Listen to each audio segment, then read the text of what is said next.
Vamos elevar nossos pensamentos, acalmar nossos corações e agradecer a Jesus, a espiritualidade amiga da Casa de Miguel, por nos proporcionar mais um dia de evangelização, mais um dia de estudos, e que a gente possa refletir e compreender o tema de hoje. Graças a Deus, graças a Jesus.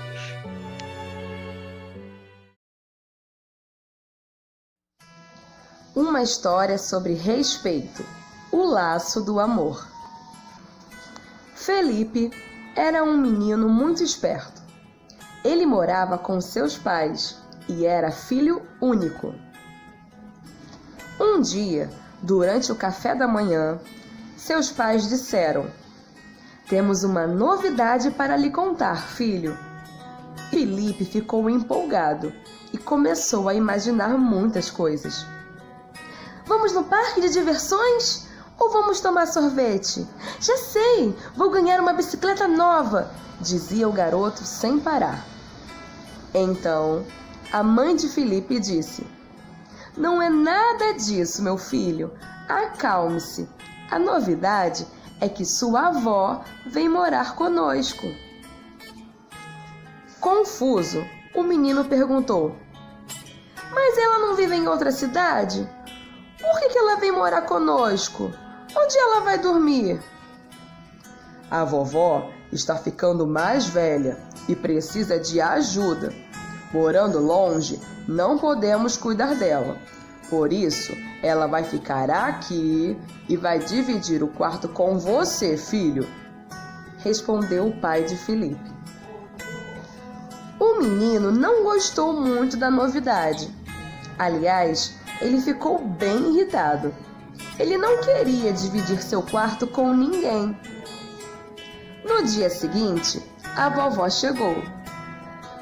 "Ela não parecia tão pequenina quando eu a vi da última vez", pensou o menino.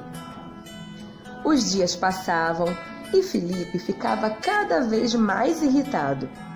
Certa vez, sua avó demorou muito para chegar até o carro e ele ficou bravo. Em outra ocasião, ela derrubou comida na hora do jantar e ele saiu da mesa. Vendo tudo aquilo, a mãe do garoto foi conversar com ele. "Felipe, sua avó é idosa. Ela precisa de cuidados e, às vezes, pode demorar mais do que você para fazer as coisas.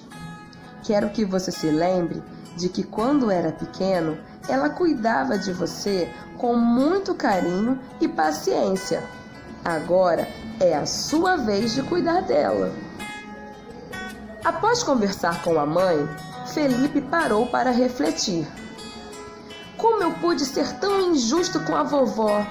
Preciso me desculpar com ela e mudar meu comportamento", decidiu o garoto. No dia seguinte, Felipe resolveu andar mais devagarinho para acompanhar sua avó. Quando ela derrubava algo na mesa, ele logo limpava, para que ela não se sentisse mal. Aos poucos, Felipe foi se acostumando com a presença da avó. Depois de um tempo, ele nem se importava mais em dividir seu quarto com ela. Pelo contrário, ele adorava a hora de dormir. Todas as noites, Felipe pedia: "Vovó, conta uma história para mim." Convivendo com sua avó, Felipe aprendeu que o respeito é uma linda forma de carinho e amor. Fim. E aí, galerinha do Geal? Gostaram da história do Felipe, com sua família, com sua avó? Então agora vamos relembrar um pouquinho sobre ela e ver o que nós podemos aprender? Então, vamos lá. Inicialmente, o Felipe ele não ficou muito feliz com a presença de sua avó em sua casa. Ele estava irritado por ter que dividir seu quarto com ela. E nós, que estudamos o Evangelho, sabemos muito bem que essa foi uma atitude egoísta e nada legal da parte de Felipe. Mas bom, ele continuou irritado e sem paciência com a sua avó, que nada lhe tinha feito e que, inclusive, estava precisando de muito amor e cuidado, por já não estar mais com a saúde tão boa. Mas, no momento, o Felipe só sabia espernear e reclamar. Assim como nós podemos ver nessa imagem, olha lá, ele emburrado, chateado, porque a avó iria morar com eles. Até que, em certo momento, a mãe dele o chamou para conversar e lembrou de quanto amor, carinho e paciência sua avó havia tido com ele quando ele era menor e não sabia ao certo o que fazia. Por isso, agora que ela estava precisando de mais ajuda que ele, estava na vez dele de retribuir todo esse amor. Aí a gente pode ver, olha lá, o Felipe pequenininho e a avó dele ajudando ele a caminhar, né, a brincar, a viver com muita paciência e amor ali. A gente pode ver que ela está adorando estar ali. Então, a partir dessa conversa da mãe com o Felipe, ele começou a mudar suas atitudes e a realizar pequenas mudanças no convívio com a sua avó, mas também apenas em ações que estavam ao alcance da capacidade dele, como andar mais devagar ou até mesmo limpar o que ela havia derrubado sem querer, como a gente pode ver na imagem, ele ajudando ela a limpar aparentemente o leite, né, que eles estavam bebendo no café da manhã. E assim, ele começou a gostar da presença da avó em sua casa e a construir bons momentos com ela, momentos carinhosos e afetuosos. Mas isso só foi possível porque ele começou a tratá-la da forma que ela havia o tratado anteriormente, ou seja, da forma que ele gostava de ser tratado, com carinho, amor, afeto e principalmente paciência. E é por esse motivo que devemos fazer pelo outro o que gostaríamos que fizessem por nós. Porque as boas atitudes, elas precisam começar de algum lugar. E a única atitude que você é capaz de alterar são as suas. Não dá para obrigar os outros a fazerem o que você quer. Por exemplo, na história, Felipe não podia obrigar a avó dele a voltar para a casa dela. A única coisa que ele poderia fazer era mudar de atitude. E foi exatamente o que ele fez.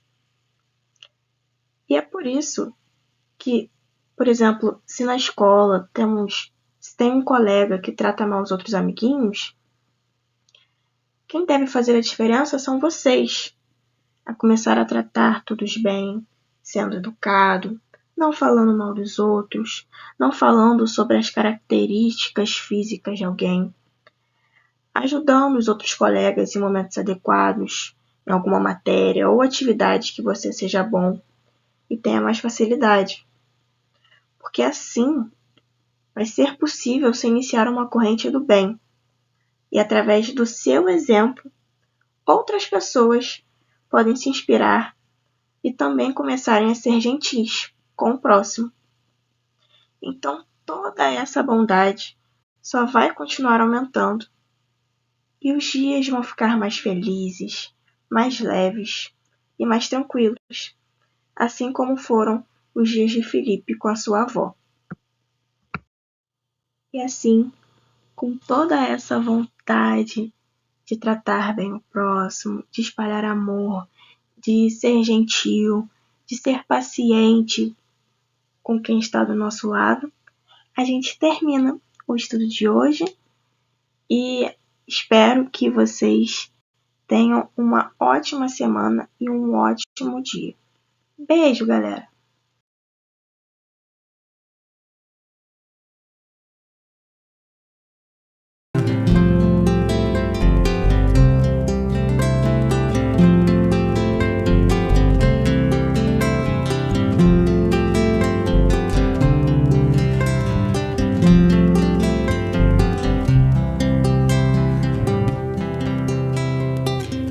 No deserto das incompreensões, o amor de Deus a nos chamar, a nos levantar das lutas humanas e enxugar lágrimas de um mundo afã.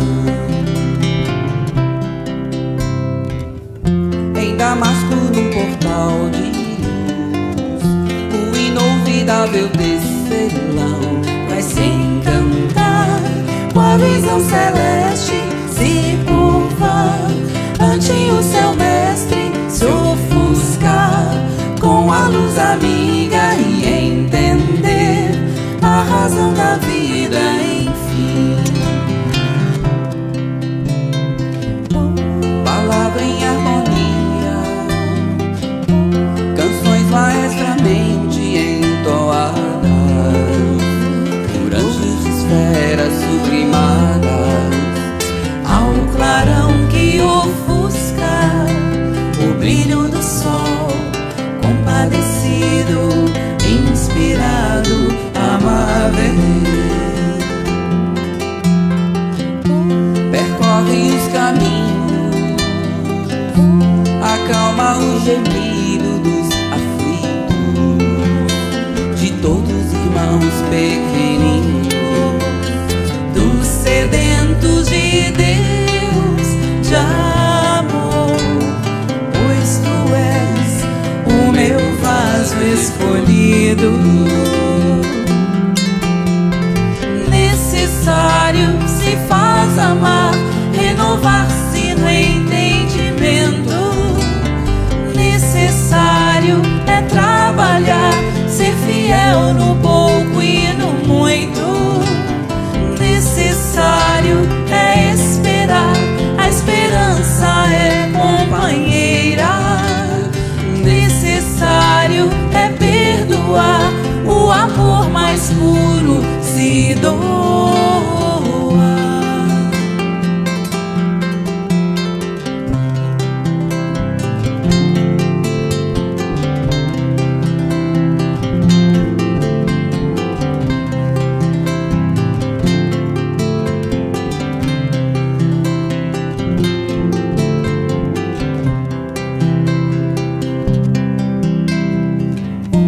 Palavra em harmonia, canções maestramente entoadas por anjos de esferas sublimadas, ao clarão que ofusca o brilho do sol, compadecido, inspirado, amável. Percorre os caminhos, acalma o gemido dos aflitos, de todos os irmãos pequeninos, dos sedentos de Deus, de amor, pois tu és o meu vaso escolhido. Necessário se faz amar, renovar-se no entendimento. Necessário é trabalhar, ser fiel no pouco e no muito. Necessário é esperar, a esperança é companheira. Necessário é perdoar, o amor mais puro se doa.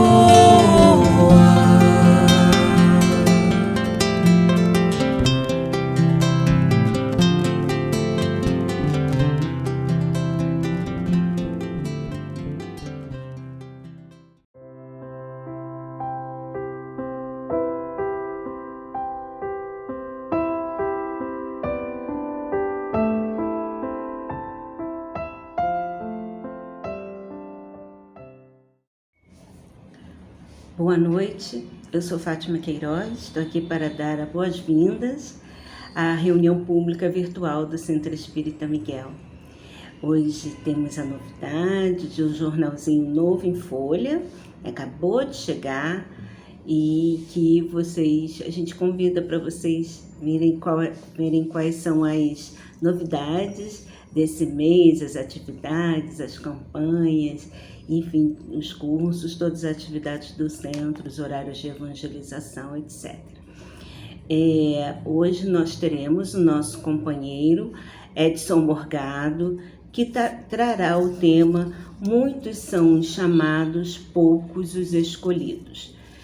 Nós teremos aqui também, acompanhando a reunião, uma recepcionista que estará à disposição para qualquer dúvida que haja a respeito do funcionamento da casa, qualquer situação que vocês queiram esclarecer. Ao final da reunião, depois da prece, então ela se coloca à disposição, tá certo? Então, sempre relembrando que a reunião pública começa às 20 horas, mas que a gente chega um pouquinho antes, 19h45, para já assistir à evangelização do GEAL.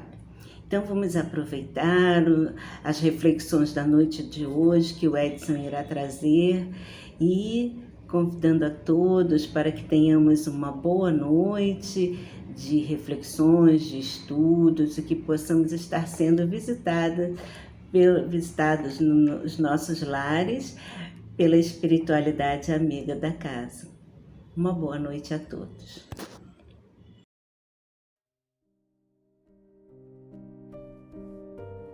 Do livro Pão Nosso, pelo Espírito de Emmanuel, psicografado por Francisco Cândido Xavier.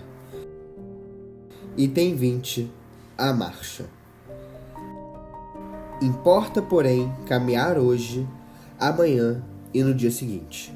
Jesus. Lucas, capítulo 13, versículo 33. Importa seguir sempre em busca da edificação espiritual definitiva e dispensável caminhar, vencendo obstáculos e sombras, transformando todas as dores e dificuldades em degraus de ascensão. Traçando seu programa, referia-se Jesus à marcha na direção de Jerusalém, onde esperava a derradeira glorificação pelo martírio. Podemos aplicar, porém, o ensinamento às nossas experiências incessantes no roteiro da Jerusalém de nossos testemunhos redentores. É imprescindível, todavia, esclarecer a característica dessa jornada para a aquisição dos bens eternos. Acreditam muitos que caminhar é invadir situações de evidências no mundo, conquistando posições de destaque transitório ou trazendo as mais vastas expressões financeiras ao círculo pessoal. Entretanto, não é isso. Nesse particular, os chamados homens de rotina talvez detenham maiores probabilidades a seu favor. A personalidade dominante em situações efêmeras tem a marcha insada de perigos, de responsabilidades complexas, de ameaças atrozes. A sensação de altura aumenta a sensação de queda. É preciso caminhar sempre, mas a jornada compete ao espírito eterno, no terreno das conquistas interiores. Muitas vezes, certas criaturas que se presumem nos mais altos pontos da viagem para a sabedoria divina se encontram apenas paralisadas na contemplação de fogos fatos. Que ninguém se engane nas estações de falso repouso. Importa trabalhar, conhecer-se, iluminar-se e atender ao Cristo diariamente.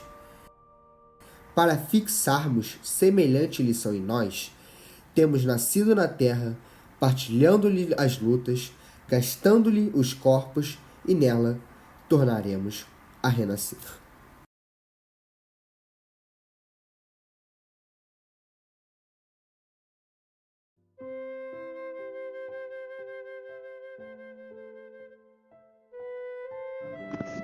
Querido Mestre Jesus, amigos espirituais que envolvem essa casa de oração, de luz, de estudos.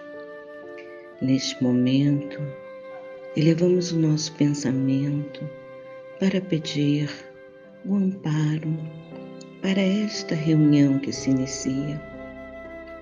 Que todos que estejam aqui reunidos possam ser visitados em seus lares e que as atenções se voltem para as reflexões que serão aqui trazidas, fortalecendo a cada um, inspirando novas ideias no bem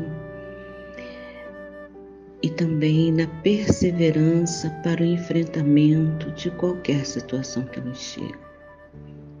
Que o Evangelho de Jesus, a doutrina dos Espíritos, possa ser por nós vivenciados a cada dia, nos trazendo fortalecimento da fé, da perseverança e da coragem para os enfrentamentos necessários. Somos gratos a todos aqueles que inspiraram a exposição das reflexões de hoje e temos a certeza que todos nós, encarnados e desencarnados, seremos envolvidos nessas vibrações amorosas. Pedimos por aqueles que se encontram perdidos sem ainda encontrarem as bênçãos da crença em Deus e Jesus e na espiritualidade que nunca nos desampara. Graças a Deus.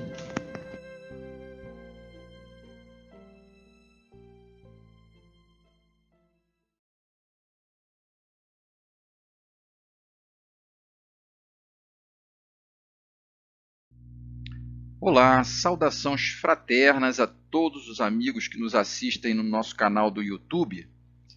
E mais uma vez nós somos gratos por poder compartilhar com vocês o fruto da nossa pesquisa sobre mais um tema para nós refletirmos à luz do Evangelho de Jesus e também da nossa querida doutrina espírita.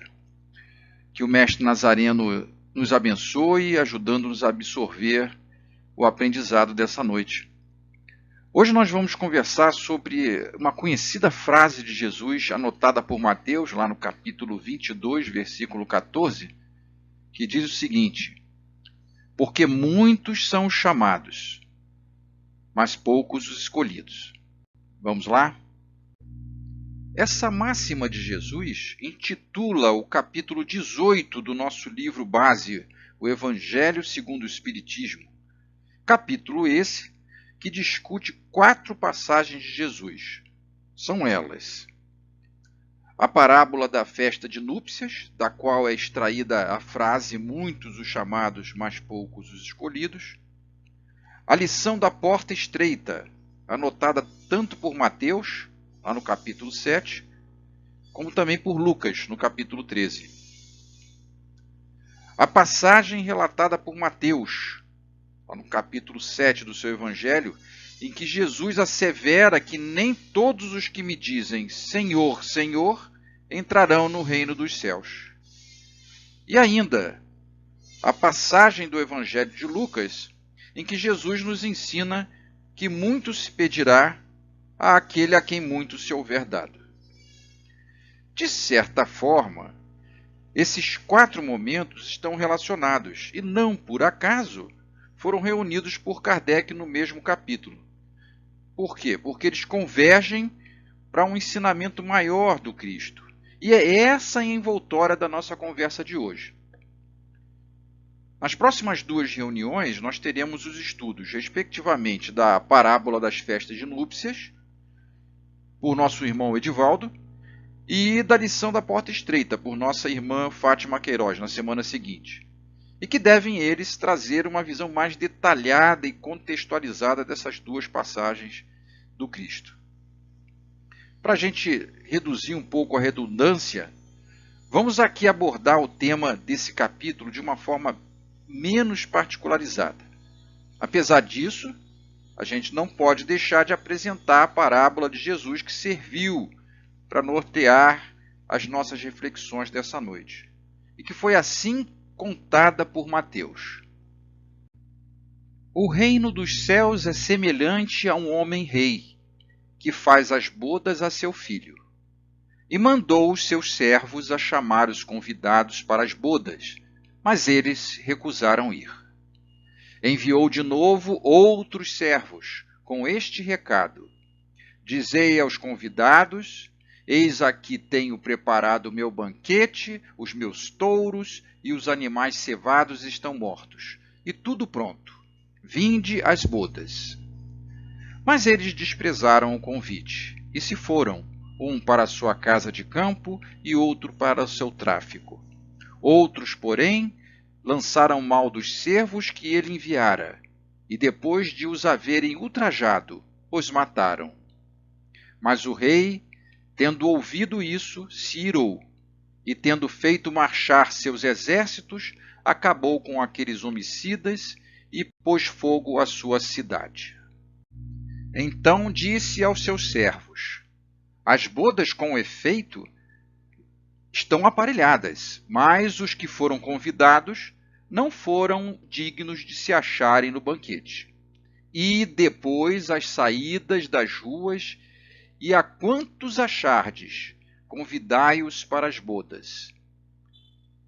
E tendo saído seus servos pelas ruas, congregaram todos os que acharam, maus e bons, e ficou cheia de convidados a sala do banquete de bodas. Entrou, pois, o rei para ver os que estavam à mesa, e ali viu um homem que não estava vestido com a veste nupcial, e disse-lhe: amigo, como entraste aqui não tendo vestido nupcial? Mas ele emudeceu. E disse o rei aos seus ministros: atai-o de pés e mãos e lançai-o às trevas exteriores. Aí haverá choro e ranger de dentes. Por quê? São muitos chamados e poucos os escolhidos. Está lá em Mateus, como eu disse, capítulo 22, de 1 a 14.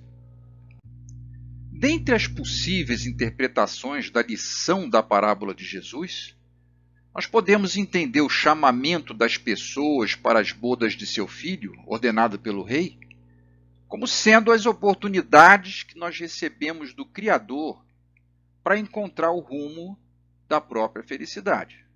Esta felicidade, no caso, representada ali, simbolizada pela festa de núpcias, o banquete. O interessante é que poucos são os escolhidos, como ele diz ao final, não por uma decisão arbitrária e preconceituosa do rei, mas sim pelas escolhas dos próprios convidados. Ou seja, nosso papo de hoje é sobre oportunidades e escolhas. E esse capítulo do Evangelho segundo o Espiritismo, ele é formidável para a gente analisar esse assunto. Vamos ver. O primeiro aspecto que nós devemos ressaltar do ensinamento é que o chamado é para todos. Vocês perceberam? Por isso a expressão muitos os chamados.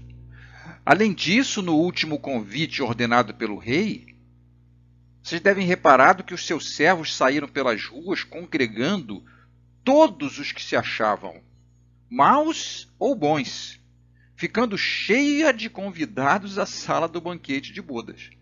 Significa que as oportunidades de progresso e de evolução, para a gente, evolução moral, intelectual, nos chegam sem qualquer discriminação. É claro que, do ponto de vista histórico, no planeta que nós habitamos, as revelações chegaram aos poucos e para determinados povos, conforme a gente viu, inclusive, representado na parábola pelos sucessivos convites do rei. A abrangência desse convite vai aumentando. Mas, apesar disso, esses convites eram sistematicamente desprezados, a ponto de os próprios servos portadores dos convites serem dizimados. Fato historicamente comprovado com o martírio de vários profetas e missionários. Por outro lado, não vamos esquecer que não estamos pela primeira vez no planeta. E esses convites ou chamados também podem ser perfeitamente interpretados como as múltiplas oportunidades que cada espírito humano, cada um de nós, recebe em suas várias existências no globo. Ou seja, nós somos chamados a todo momento através de sucessivas reencarnações. Nós devemos também lembrar, gente, que numa mesma oportunidade encarnatória, não faltam convites que Deus nos faz para as tarefas de renovação em nós mesmos. Convites esses que se apresentam nas mais diversas formas. São oportunidades diárias que aí estão como chamamento para as tarefas. Portanto, meus amigos, sim, muitos e constantes são os chamados. Abundantes são as oportunidades que nos surgem e que podemos aproveitar para o nosso crescimento interior. Mas e quanto aos poucos escolhidos? Por que são poucos? Em primeiro lugar, obviamente, porque muitos rejeitaram o convite por seu livre-arbítrio, perdendo a oportunidade, ou se não quisermos ver de outra forma, se não perdendo, adiando a oportunidade. Mas essa não é a única causa dos poucos escolhidos.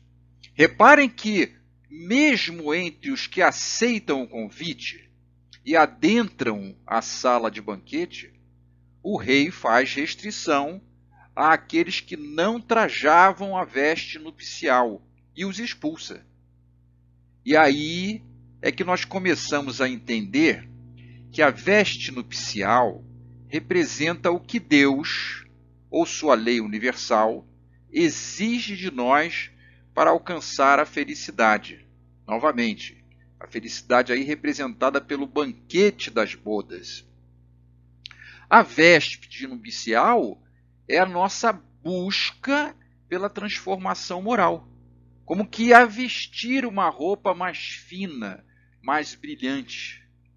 De fato, há uma longa fila para adentrar o banquete, ou seja, dos que buscam a felicidade. Quem não quer a felicidade? O problema é que quantos desses se dispõem a trajar as vestes de núpcias do amor, da humildade, da boa vontade em encontrar a verdade para encará-la? São muitos os que acreditam possuir os requisitos, mas poucos são os que verdadeiramente apresentam as condições exigidas por Jesus. Não basta comparecer ao banquete, esperando receber as bênçãos divinas sem esforços, de mão beijada. É preciso vestir a túnica nupcial, ou seja, purificar o coração, deixando as nossas inclinações inferiores e nos esforçando por nossa mudança de valores morais. Muitos de nós acreditam-se transformados pelo simples fato de terem algumas atitudes no campo do assistencialismo. Conseguem se desligar de algo material, ou seja, despojar-se de bens materiais em favor da beneficência, mas são incapazes de ceder 1 milímetro que seja de sua opinião, muitas vezes deturpada em relação ao próximo. Outros ainda se dispõem a ajudar em atividades assistenciais, desde que sejam executadas segundo os seus caprichos e condições. Será que eles estão vestindo a verdadeira túnica nupcial? O símbolo da túnica nupcial como pré-requisito para usufruirmos do banquete do rei nos remete ao símbolo da porta estreita, em outra passagem de Jesus, conforme anotou Mateus. O Mestre nos orienta a entrar pela porta estreita, porque larga é a porta e espaçoso o caminho que conduz à perdição. E muitos são os que entram por ela, por essa passagem mais larga, por essa porta mais larga. E porque estreita é a porta e apertado o caminho que leva à vida, e poucos há que a encontrem. Já a anotação de Lucas fala dos poucos que se salvam por ainda não estarem capacitados. Porfiai por entrar pela porta estreita, porque eu vos digo que muitos procurarão entrar e não poderão. Em suma, pessoal, vemos aí a complementação da máxima: muitos são os chamados e poucos os escolhidos. Assim como nós precisamos vestir a túnica nupcial, que exige de nós uma reforma íntima, Jesus indica a entrada pela porta estreita, o caminho apertado, mostrando que essa é a porta da salvação e poucos conseguem passar, pois para isso devem fazer grandes esforços e vencer suas más tendências, enquanto que a porta da perdição é larga e muitos nela entram, pois a maioria prefere o caminho mais fácil, se acomodando às suas paixões e vícios, comandados pelo egoísmo e pelo orgulho, que é o que ainda predomina em nosso mundo.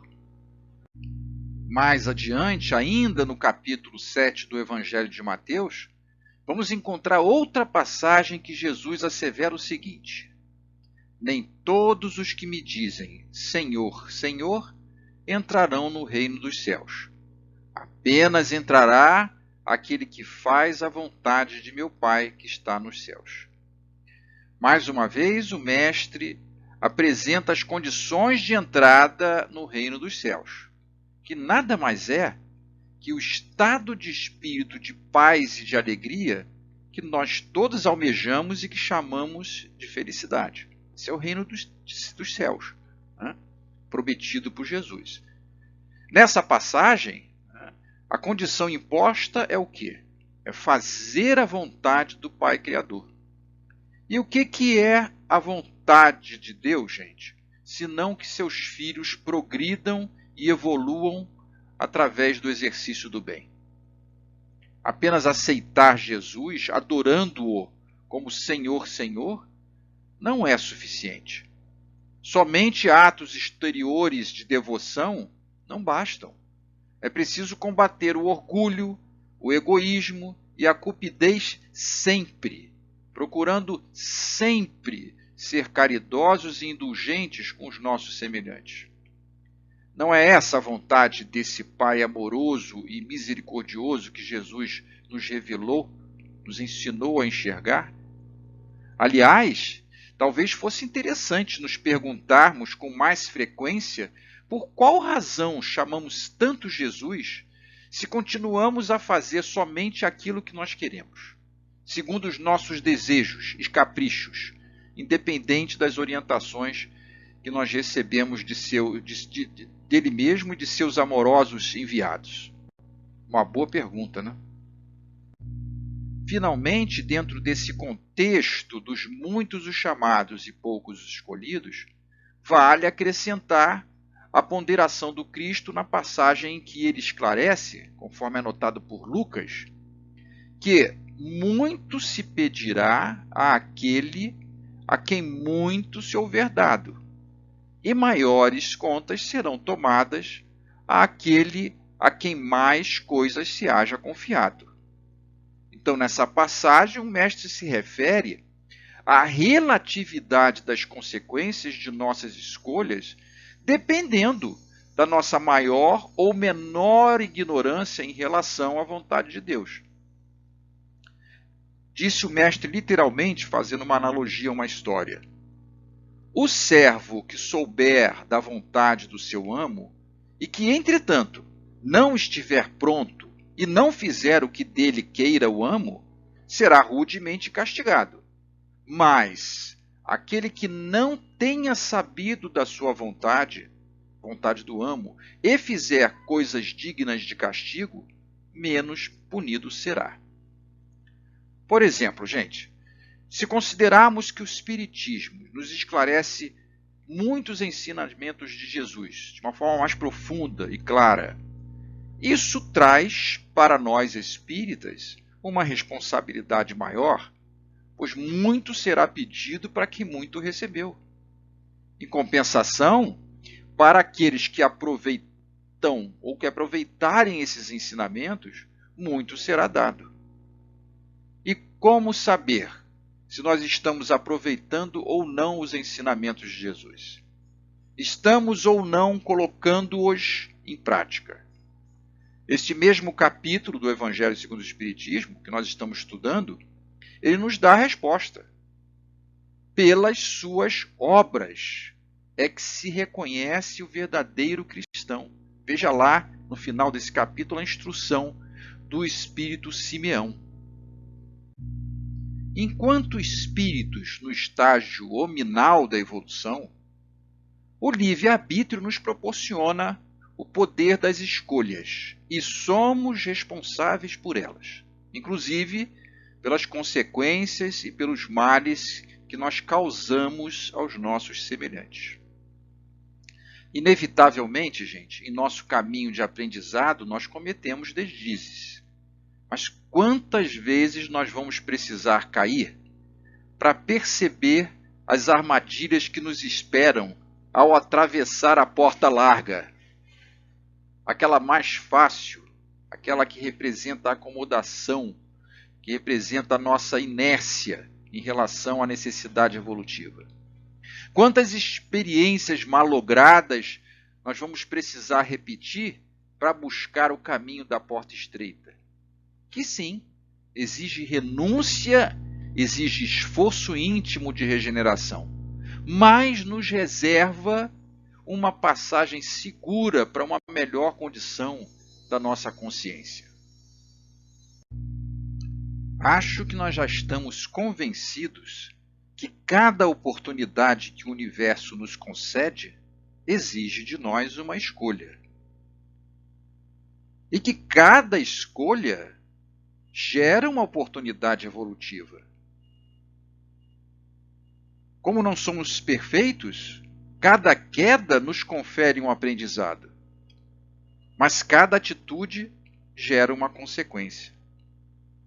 Basta entendermos, gente, que o livre-arbítrio é conquista inalienável do espírito humano, mas também que toda escolha gera uma consequência, seja ela boa, seja ela má. Isso tem que estar dentro da nossa compreensão para que norteie nossas escolhas. E o que se conclui disso? Que devemos utilizar o nosso livre-arbítrio com sabedoria, para direcionar nossa vida com base nos valores que Jesus nos ensinou a cultivar, a fim de que nossas escolhas nos facultem aquela posição dos poucos escolhidos. Lembrando, gente, que ser escolhido, como na figura da parábola, não é ser contemplado sem merecimento, e sim usufruir dos frutos de uma longa jornada de autoconhecimento, de transformação íntima, que nos confere, simbolicamente, a túnica nupcial, que nos dá acesso ao reino divino, que nos dá acesso, né, ao banquete de bodas para ficarmos, né, e não para sermos convidados a sair. Vejamos como o Espírito Emmanuel interpreta a lição do Cristo sobre a qual nós estamos refletindo. Está lá no capítulo 98 do livro O Espírito da Verdade, psicografado por Francisco Cândido Xavier. Disse Jesus, referindo-se à divina ascensão: serão muitos os chamados e poucos os escolhidos para o reino dos céus. Diz Emmanuel, isso quer dizer que sem chamada não há escolha. Mas, se estamos claramente informados de que a chamada vem de Deus, atingindo todas as criaturas na hora justa da evolução, só a escolha, que depende do nosso exemplo, nos confere caminho para a vida maior.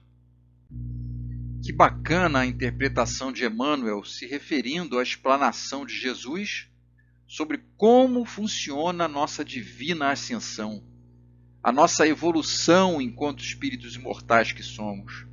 Reparem, meus amigos, que se todo chamado resultasse de imediato em um escolhido para o reino dos céus, nós seríamos criações perfeitas, robôs programados, sem mérito das conquistas. Não existiria lei de progresso, não haveria evolução, seríamos obras prontas. O que Jesus nos ensina é que nós somos criações que precisaremos de vários chamados e de várias escolhas antes de nos tornarmos escolhidos. Como diz Emmanuel, o caminho para a vida maior leva tempo na medida que nós identificamos que a chamada vem de Deus. E quando isso acontece, entendamos que a nossa escolha vai precisar vir acompanhado da verdadeira vivência do caminho que o Pai nos aponta. Chegando ao final da nossa exposição, podemos perceber como as 4 passagens que nós refletimos levam ao convite maior do Cristo, que é o de nos fazer pensar a respeito da nossa existência para além dessa passagem transitória na Terra. O símbolo da porta estreita nos adverte contra a ilusão das facilidades e dos efêmeros prazeres da Terra, do nosso mundo físico. Que vencer a si mesmo é muito mais difícil. Daí a porta ser estreita e o caminho apertado. Mas é um único caminho de nossa evolução, exigindo de nós a perseverança, a coragem que elevam o moral, temperam o caráter e nos tornam mais fortes, ainda que submetidos às grandes dificuldades. E quando nos questiona por que me chamais Senhor, Senhor, e não fazeis o que vos digo, ele nos faz novamente refletir sobre a ilusão de que a nossa salvação esteja na contemplação de espíritos elevados, isolada da nossa própria responsabilidade de vencer o egoísmo, de combater o orgulho que habita em nós. Compreender que o modificar o mundo para melhor é tarefa que se inicia na melhoria de nós mesmos, ainda que, individualmente, não esqueçamos que o resultado vai ser coletivo. Muito se pedirá daquele que muito recebe. Ora, para os que adquiriram conhecimento, a porta estreita deveria ser mais facilmente reconhecida e maior a predisposição de passar por ela. E isso será cobrado pela justiça divina, gente. Somos responsáveis não somente por nossas escolhas infelizes, mas também pela nossa inércia e comodismo, desperdiçando os recursos que nós recebemos. Finalmente, em muitos os chamados, poucos os escolhidos. Jesus nos lembra que os chamados são abundantes, seja através dos profetas, mestres e missionários, mas também através de muitos espíritos que atravessam o nosso caminho em várias existências, com maior ou menor maturidade espiritual, e que em todos os dias exige de nós o cumprimento do mandamento de fazer ao outro o que quereríamos que o outro nos fizesse. Atender ao chamamento, escolher a porta estreita e percorrer o caminho da salvação, dependem da conduta de cada ser que deseja aproveitar esse momento de vida na Terra para preparar o seu futuro espiritual. Chamados, todos nós já somos, porque depende de Deus. Escolhidos, ainda somos poucos, porque depende de nós. Fiquem todos e suas respectivas famílias em paz. Fiquem com Deus.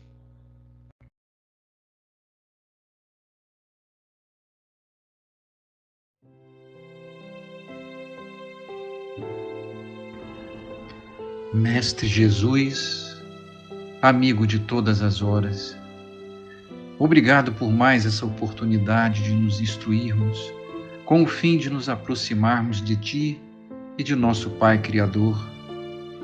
Nós, Teus irmãos pequeninos e ainda tão imaturos, rogamos o Teu amparo no combate que ora nós travamos contra as nossas más tendências, a fim de que despertem as virtudes que em nós ainda dormitam.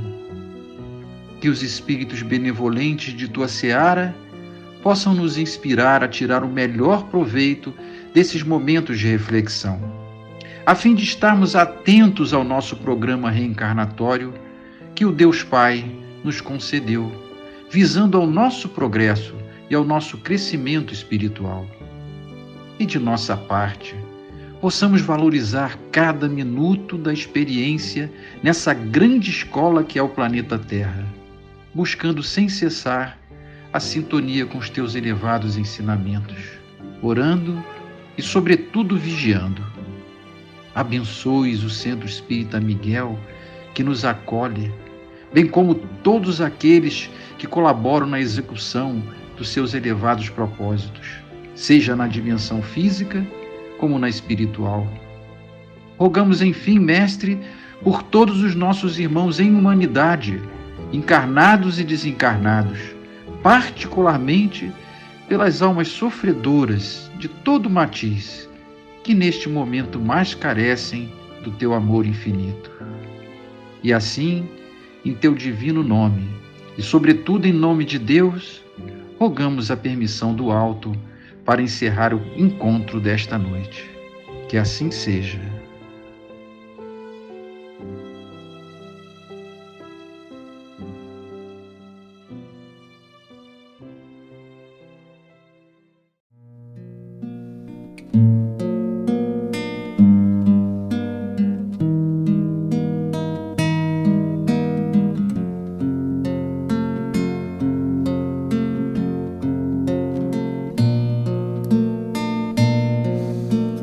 Doce é sentir em meu coração,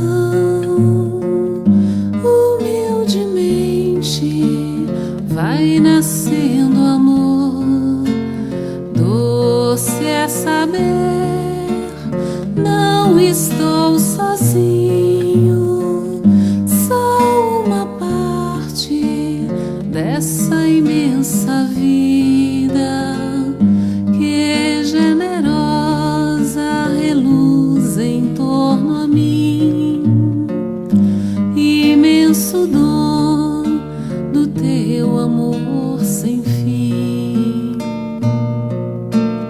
O céu nos destes e as estrelas claras, nosso irmão Sol, nossa irmã a Lua, nossa Mãe Terra, com frutos, campos, flores, o fogo, o vento, o ar e a água pura, fonte de vida de Tua criatura, imenso dom do Teu amor sem fim, imenso dom do Teu amor sem fim. O céu nos destes e as estrelas claras, nosso irmão Sol, nossa irmã a Lua, nossa Mãe Terra, com frutos, campos, flores, o vento